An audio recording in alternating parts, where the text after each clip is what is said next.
1857ના સ્વાતંત્ર્ય સંગ્રામની વીરાંગના રાણી લક્ષ્મીબાઈની આજે પુણ્યતિથિ છે, તો શ્રદ્ધાંજલિ સ્વરૂપે મારી આ નાનકડી સ્પીચ, જેથી હું, તમે અને આપણા બાળકો સરસ મજાની રાણી લક્ષ્મીબાઈ વિશેની વાતો જાણતા સમજતા થાય અને પોતાની અંદર ઉતારતા થાય। चमक उठी सन 57 में वह तलवार पुरानी थी, बुंदेले हर बोलो के मुंह हमने सुनी कहानी थी, खूब लड़ी मर्दानी वो झांसी की रानी थी। રાણી લક્ષ્મીબાઈ એક આદર્શ નારી હતા અને હજી પણ આજે પણ આપણા માટે આદર્શ જ છે, આપણી ભાવિ પેઢી માટે પણ આદર્શ જ રહેવાના છે। મિત્રો, તો જાણીએ રાણી લક્ષ્મીબાઈ વિશે। આજે 18 જૂન રાણી લક્ષ્મીબાઈની પુણ્યતિથિ છે। તો સ્ત્રી હોવું તે કોઈ નિર્બળતાની નિશાની નથી। સ્ત્રી ઈચ્છે તો યુદ્ધના મેદાનમાં પણ પોતાનો ડંકો વગાડી શકે છે। આ વાતો શીખવા મળે અને સ્ત્રી પરના કટાક્ષો ઘણા શેર થાય છે, પણ આજે આ રાણી લક્ષ્મીબાઈ વિશે હું જે કહી રહી છું એ શેર થાય એ ખૂબ મહત્વનું છે, અને જેથી કરીને બધી જ સ્ત્રીઓ ખૂબ જુસ્સાવાળી બને, જનૂની બને, આવી સારી સારી બાબતો માટે, જેથી દરેક ઘર પૂર્ણ બને।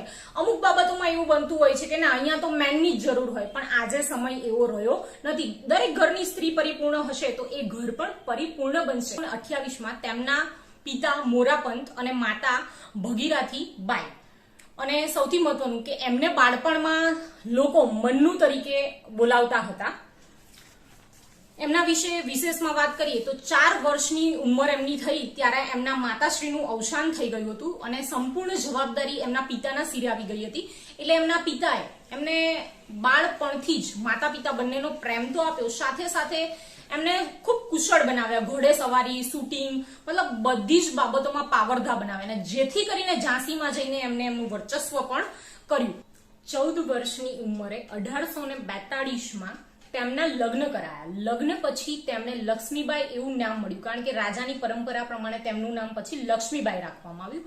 1851માં તેમના ત્યાં એક પુત્રનો જન્મ થયો, પરંતુ પુત્ર 4 માસનો થયો અને તરત જ મૃત્યુ પામ્યો, અને રાજા ગંગાધરને ખૂબ જ દુઃખ થયું અને ગંભીર બીમારીમાં એ પટકાયા। તેના કારણે એમણે પછી એવું નક્કી કર્યું કે વારસદાર તરીકે કોઈ જોઈશે, તો એમણે પોતાના નજીકના સગામાંથી પુત્રને દત્તક લીધો અને એ પુત્રનું નામ હતું દામોદર। રાજા પછી થોડા ટાઈમ પછી મૃત્યુ પામ્યા અને લક્ષ્મીબાઈ પોતે શાસન ચલાવવા લાગ્યા, કારણ કે પહેલાથી જ એ ખૂબ પાવરધા હતા, કારણ કે એમના પિતા એમને બધી જ ટ્રેનિંગ આપેલી હતી અને એમનું શાસન પણ ખૂબ જ કાર્યક્ષમ ચાલી રહ્યું હતું। લોકો પણ ખૂબ ખુશ હતા એમના શાસનથી। પછી બન્યું એવું કે ગવર્નર જનરલ ડેલાઉસીએ તેમને લીધેલ દત્તક પુત્રની જે પ્રથા હતી એને નામંજૂર ગણી અને અંતે બન્યું એવું કે કહ્યું કે ઝાંસી અમને આપી દો, કારણ કે બ્રિટિશરો એ કહ્યું કે દત્તક પુત્ર નામંજૂર છે, તમારે કોઈ વારસદાર નથી અને રાજાના મૃત્યુ પછી ઝાંસી તમારે અમને આપવું પડશે। આવી વાતને લઈ અને ધીમે ધીમે રાણી લક્ષ્મીબાઈને અલગ અલગ બાબતોસર એ લોકો કર છે, આ છે, તે છે, એ રીતે હેરાન કરવા લાગ્યા અને અંતે લક્ષ્મીબાઈને કોઈને કોઈ રીતે પરેશાની ભોગવવી પડતી હતી, પરંતુ લક્ષ્મીબાઈ ખૂબ મક્કમ હતા। એટલે ઝાંસી જ્યારે બ્રિટિશરોએ માંગ્યું ત્યારે લક્ષ્મીબાઈએ ખૂબ જ બહાદુર હોવાને લીધે કહી દીધું હતું કે મેં જબ તક जिंदा हूं तब तक मेरी झांसी मैं किसी को देने वाली नहीं हूं।